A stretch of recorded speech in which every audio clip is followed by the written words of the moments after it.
Hello and welcome to Tea Time with Sam. Today it's a special episode where I'm gonna help you make matcha lattes.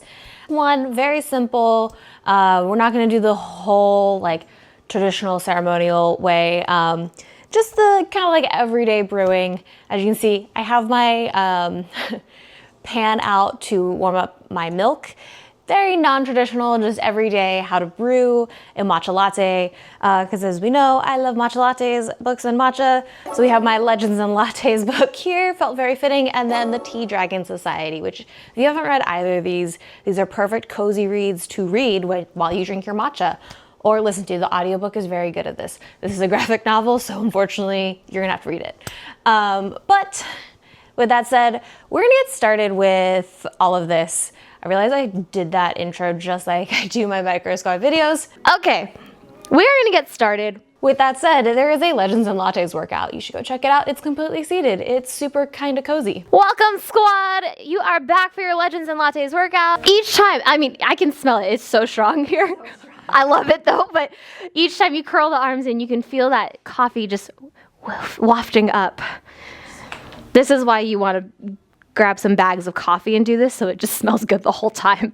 Anyways, if you do not have one of these matcha whisks, you're gonna need one. And putting it on this little stand, I know what it looks like, but we want one of these. And before you ever start mixing your matcha, put it in some water. This helps just soak up the whisk. This is makes it less brittle. Anyways, this, I know it feels like an extra step. Don't worry, you can do this while your water is boiling, which I am doing right now. And then I forgot what this tool is, what it's called. I'll put a link in Amazon, but it just pops into your whisk and it helps expedite it. Like I said, this is the everyday person. This is the easier way to make matcha. I do suggest a little sift for your matcha, especially if it's been sitting for a while. You want to get the clumps all the way out. And it would not be some kind of cooking video without Chef Mark's recommendation for matcha. This is matcha.com. Make sure your matcha is always sourced from Japan. There's all different kinds, but this guarantees that there's no metals mixed in. And then we have a little spoon. I chose my little mug today, which I actually don't know, I don't know what size it is, but I use oat milk and I'm going to just pour about 8 ounces of oat milk in the measuring cup. You are more than what, like, this just became like a cooking show. Hire me. Don't. It's gonna be like that SNL skit of Julia Child. Oh no, it's on fire, I cut my finger. Anyways. You can put this in the microwave just to expedite the process and less pans to clean. I mostly like heating mine up over the stove, which I'm gonna start in a second. I'm gonna grab my water. So my water's already hot. Just let it kind of settle a bit because the ideal temperature to brew your matcha is about 170 degrees. If you have a temperature control kettle, great, you're gonna use that.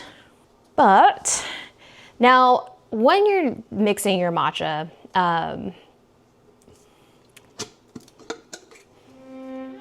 Chef Mark left me so little. It's all flavor profile because some can be very bitter and not very strong, or you got a bunch of different flavors profiles. I like to go a little bit stronger with my matcha. It's like the only thing I like bitter, and I just pour it in and swirl it around to get all the little clumpies out so it gets as fine as possible. That's just 1 scoop. I'm gonna do like an itty bitty scoop in, swirl it around, and there we go. So ideally your matcha is very, very fine, reducing a lot of those clumps.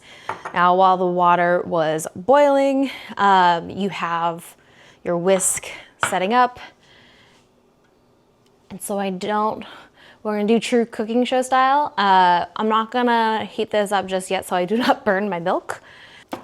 But we're gonna take our water. Again, there are very specific measurements that you can do. Maybe I'll do a video eventually, but you just wanna put a little bit of hot water into the little bowl. The bowl is always separate from where you're mixing.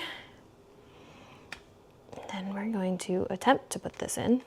And then, so if you don't have one of these, you wanna whisk in a W pattern, never in a circle.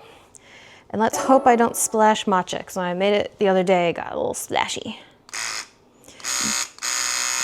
But this tool already does a W pattern.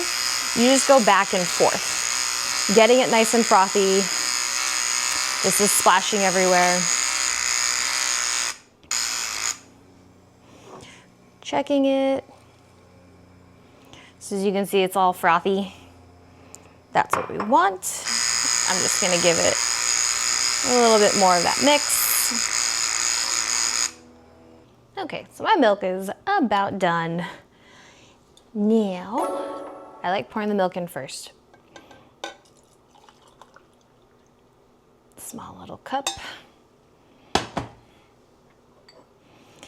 And then the matcha, let's see if I can do this without spilling. So pretty. Okay. It is done. Now, I most of the time take no sweetener at all. There are plenty of different sweeteners you can use.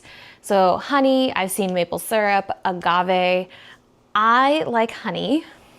And of course, always start small when you're adding your sweetener in, adding in just a teensy little bit, and then adding in a little bit more. That's gonna be the same when you're doing how much powder to add in, of how bitter you would like it. Like that's about as much as I use.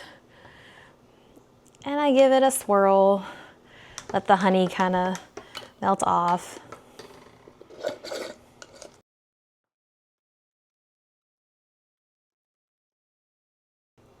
And then a little taste test.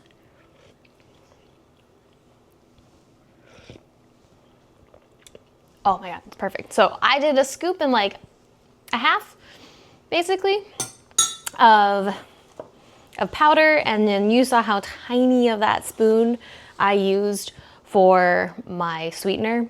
But that is my very quick and easy matcha latte, not out of measuring, fully eyeballing it.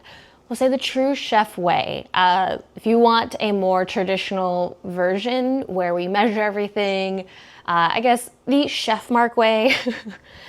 No, I'm sorry, he won't come on this video. But he'll dictate off camera. Then let me know in the comments below if you would like a more traditional way of making matcha. And again, highly suggest both of these books. I do know that Travis Baldree, who wrote Legends and Lattes, which I realize it's not on the cover, he has a new book coming out, I believe this fall. Perfect cozy time read. But yeah, that is the tea on how to make a matcha latte. Experiment and be patient with yourself when you're making your version of a latte, because it's gonna be preferential to your taste, and it does make it then very hard going out and buying a matcha latte anywhere else. But it makes your matcha latte a legend. Until next time, that was the tea. I hope you enjoyed.